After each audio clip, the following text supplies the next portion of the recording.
The smell of copper, fresh, hot blood, would eventually fill the lungs of the Reverend Nicholas Noyes. But in the autumn of 1888, the only scent in the air was the suffocating perfume of Victorian entitlement. Welcome back. Today, we aren't just looking at a ghost story. We are performing an autopsy.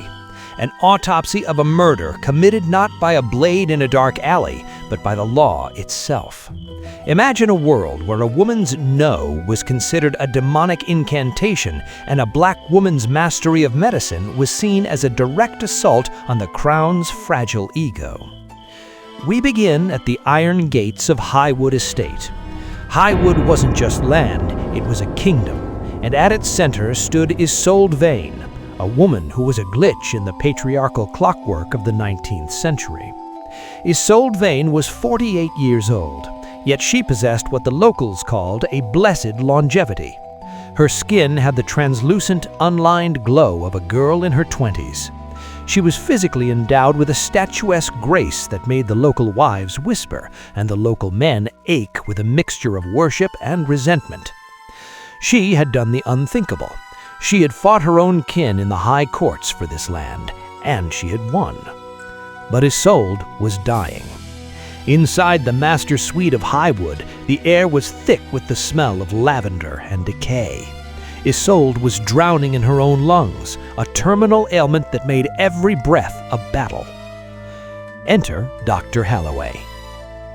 Halloway was the best physician in the county, a man whose medical degree was his only personality trait.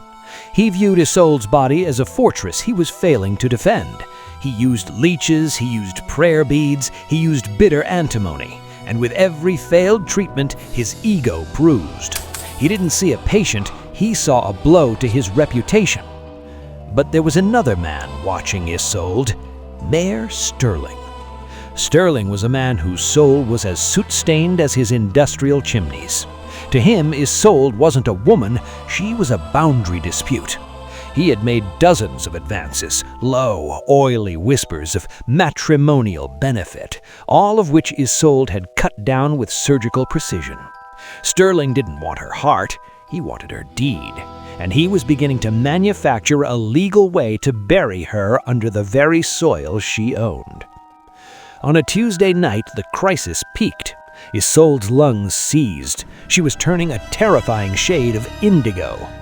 Halloway stood by, fumbling, his science exhausted. That's when Nathaniel stepped out of the shadows. Nathaniel was a man of mahogany skin and quiet strength. He was a foreman at Highwood, and unlike other landowners, Isolde treated him with a regal intelligence and respect. He loved his mistress, not with lust, but with the devotion of a man who had finally found a fair soul in a dark world. "There is another," Nathaniel rumbled, "Elara from the Hollow." Elara Vance was the heartbeat of the black community. While Halloway served the rich with silver spoons, Elara served the poor with roots. She was young, beautiful, and possessed a deformity that made the superstitious cross themselves. Mismatched eyes, one a piercing sea glass blue, the other a charcoal black. Under the hateful gaze of Dr. Halloway, Elara knelt by the bed. She didn't use Latin. She used foxglove. She used barks. With the precision of a master chemist, she prepared a tincture. Within minutes, Isolde's lungs snapped open. The ageless Duchess sat up, the color returning to her face. It was a miracle. But for Halloway, it was a declaration of war.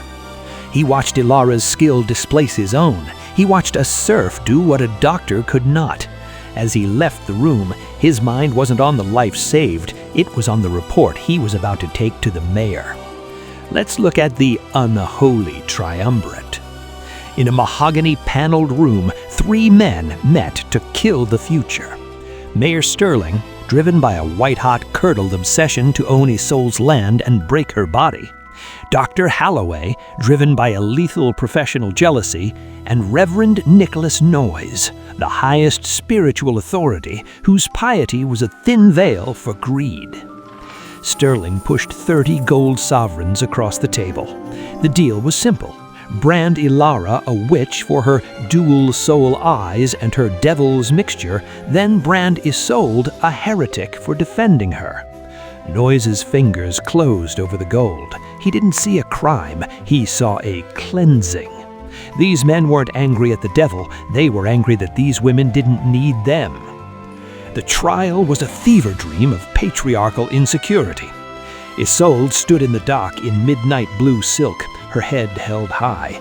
Beside her, Elara, silent and watchful. Reverend Noyes sat under a massive iron crucifix. "Look upon them," he roared to the gallery. "The girl with the mismatched eyes, the mark of the beast, and the Duchess, a woman with no husband, no regard for the church, and a face that refuses to age. Is this not the devil's bride?" Visual, Dr. Holloway stepping forward with the pricker, a long silver needle. Holloway drove the needle into Elara's shoulder. She didn't flinch. To the superstitious crowd, this wasn't strength, it was satanic insensibility. Then Isolde spoke. Her voice was like a cello in a room of whistles. "I am unmarried, Reverend, because I refuse to be the property of a man. Every man who proposed to me looked at my timber and my gold. They wanted a decorative slave. Elara Vance is a healer. You call her eyes a mark of the devil? I call them a lighthouse." Noyes's face turned a bruised purple. He felt the gold in his pocket. "The court finds you both guilty. Death by the cord." The morning of the hanging was gray and soot-heavy. The sirens stood on the platform in coarse hempen shifts. Elara leaned forward. Her sea-glass eye caught the light one last time. She didn't whisper. She shouted a prophecy that would haunt Highwood for a generation. "I am no more a witch than you are a man of God. Drink deep of your victory, for God shall give you blood to drink until you drown." The trapdoor fell. The silence was absolute. 25 years later, the Reverend Noyes sat at a table laden with silver bought with sterling's gold. Suddenly, he clutched his throat. A violent, unstoppable hemorrhage erupted from his lungs. He fell to the floor, gasping, drowning in his own life force. He died exactly as promised, drowning in blood. Mayor Sterling got the land, but it turned to dust. Dr. Holloway died screaming at the mismatched eyes he saw in every mirror. The men won the law, but they never escaped the shadows.